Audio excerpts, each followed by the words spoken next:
Pada 3 Maret 1924, Badan Legislatif Turki mengangkat Mustafa Kemal sebagai Presiden Turki dan membubarkan Khilafah Islamiyah.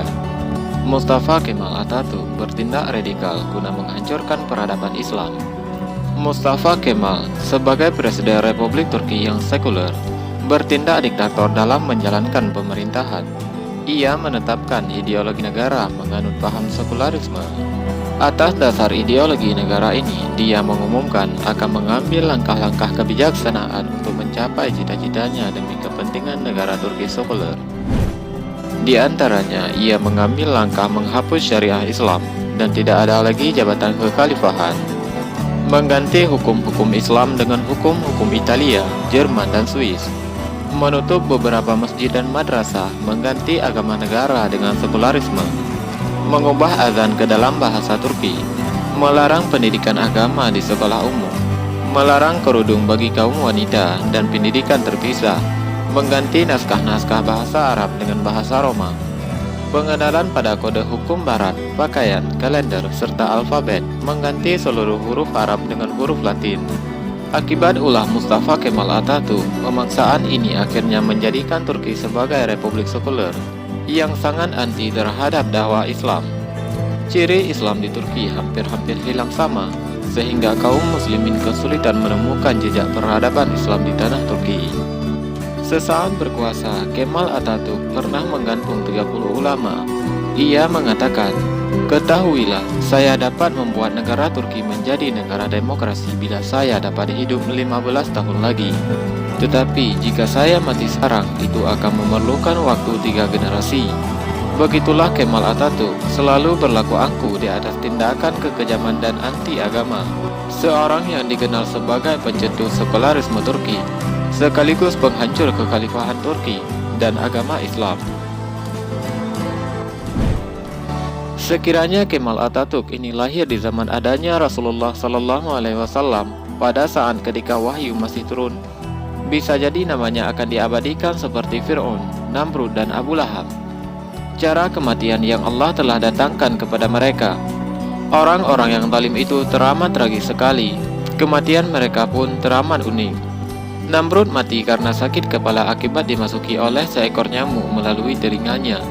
Setiap kali ia menjerit, dokter pribadinya memerintahkan dipukul kepalanya untuk mengurangi kesakitannya. Setelah lama mengelut dengan sakaratul maut, akhirnya dia mati dalam keadaan tersiksa dan terhina. Begitu juga dengan Fir'aun yang mati lemas di dalam laut. Nasib serupa dialami Mustafa Kemal Atatürk, juga menerima pembalasan yang setimpal dari Allah Subhanahu wa Ta'ala. Menurut beberapa buku sejarah, kematian Kemal Atatürk dikarenakan akibat overdosis minuman keras, ditambah lagi dengan berbagai penyakit seperti penyakit kelamin, malaria, sakit ginjal, dan lever. Dia meninggal pada 10 November 1938. Kulit di tubuh badannya rusak dengan cepat dan diganggu pula oleh penyakit gatal-gatal. Dokter sudah memberi bermacam-macam salep untuk diusap pada kakinya yang sudah banyak luka-luka karena tergaruh oleh kukunya. Walaupun begitu, dia masih sangat angkuh. Di akhir-akhir hayatnya, yaitu ketika menderita sakaratul maut, anehnya dia takut sekali berada di istananya dan tubuhnya merasa panas, maka ia ingin dibawa ke tengah laut dengan kapalnya. Bila penyakitnya bertambah, dia tidak dapat menahan diri daripadanya kecuali menjerit. Jeritan itu semakin kuat sehingga kedengaran di sekeliling istana. Dia berteriak kesakitan dalam sakaratul mautnya dengan penuh siksa di tengah-tengah laut. Dr. Abdul Atam dalam buku Al-Manaratul Mufqadah menjelaskan detik-detik menjelang ajal sang hina Mustafa Kemal Atatürk. Menurutnya, sebuah cairan berkumpul di perutnya secara kronis. Ingatannya melemah, darah mulai mengalir dari hidungnya tanpa henti-henti. Dia juga terserang penyakit kelamin. Untuk mengeluarkan cairan yang berkumpul pada bahagian dalam perutnya, dokter mencoblos perutnya dengan jarum. Perutnya membusung dan kedua kakinya membengkak, mukanya mengecil. Darahnya berkurang sehingga Mustafa Kemal Atatürk pucat seputih tulang.